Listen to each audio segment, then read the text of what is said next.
காரடையா நோம்புக்கு முதல்ல வெள்ளைக்காரடை தயாரிக்கலாமா இன்னைக்கு. அரிசி மாவு பதப்படுத்தியது 1 கப், வெல்லம் 1.5 கப், வெள்ளைக்காராமணி 1/2 கப், நெய் 4 டேபிள் ஸ்பூன் அளவு, நீங்கள் இன்னும் கூட கொஞ்சம் கூட்டிக்கலாம், சுக்குத்தூள் 1 டீஸ்பூன், ஏலக்காய் பொடி 1 டீஸ்பூன், தேங்காய் துண்டுகள் உங்கள் சுவைக்கேற்ப, நான் 4 டேபிள் ஸ்பூன் அளவு எடுத்திருக்கேன், உப்பு தேவைக்கேற்ப, வெண்ணெய் சுவைக்கேற்ப.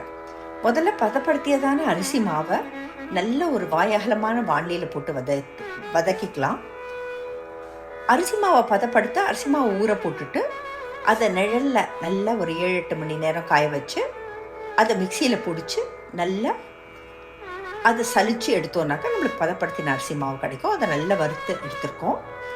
மீன்வைல் இந்த 1.5 கப் வெல்லத்தை கொஞ்சம் தண்ணி போட்டு நல்லா கொதிக்க விட்டு அதை ஒரு உலோக வடிகட்டியில் போட்டு தூசு தும்பு இல்லாமல் எடுத்து தனியாக வச்சுருக்கேன்.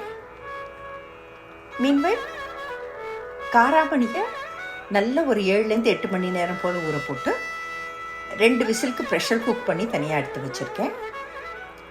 ஒரு வாயகலமான வானிலையில் கொஞ்சமாக நெய் ஆட் பண்ணுறேன். இதில் நம்ம ப்ரெஷர் குக் பண்ணியதான அந்த காராமணியை போட்டு நல்ல வாசனை வர வறுத்து எடுத்துக்கலாம். துண்டுகளாக அரிஞ்ச தேங்காயை அடுத்தது போட்டு நல்லா 2ஐயும் ப்ரௌனாக வதக்கி எடுத்துக்கலாம். இது 2ம் நல்லா வதங்கின உடனே நம்ம அளந்து வச்சதான சுக்குத்தூள், ஏலக்காய் பொடி 2ம் சேர்த்து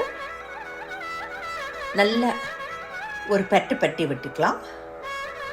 1 கப் அரிசி மாவுக்கு 1.5 கப் தண்ணி கரெக்டாக இருக்கும். 1.5 கப் தண்ணி போட்டு தண்ணி கொதி வச்சு ஒரு சின்ன பிஞ்ச் ஆஃப் சால்ட் ஆட் பண்ணலாம். இது நல்லா நம்மளுக்கு வெள்ளை சுவையை தூக்கி காட்டும். இதில் 1 கப் அரிசி மாவு சேர்த்து நல்ல அது ஒன்று சேர ஒரு பாதி அளவுக்கு வெந்து வரைச்சி நம்ம வடிகட்டி வச்சதான அந்த வெள்ளை நீரை சேர்த்துக்கலாம். எல்லாம் மிதமான சூட்டில் நம்ம அடுப்பில் இதை நல்லா அப்படியே ஒன்று சேர வர கலரி எடுக்கலாம்.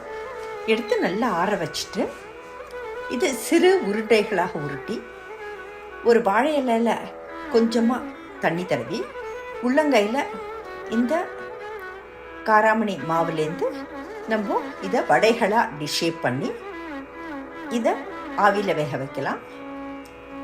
உப்பு காரடை எப்படி ஷேப் பண்ணுறதுங்கிறதையும் நான் இதில் காமிக்கிறேன்.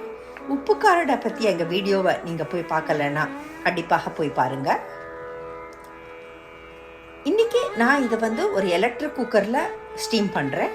ஆவியில் வெந்த அந்த கரடைகள் மேலே உருகாத வெண்ணெயை போட்டு நெய்வேத்தியத்துக்கு படைக்கலாம்.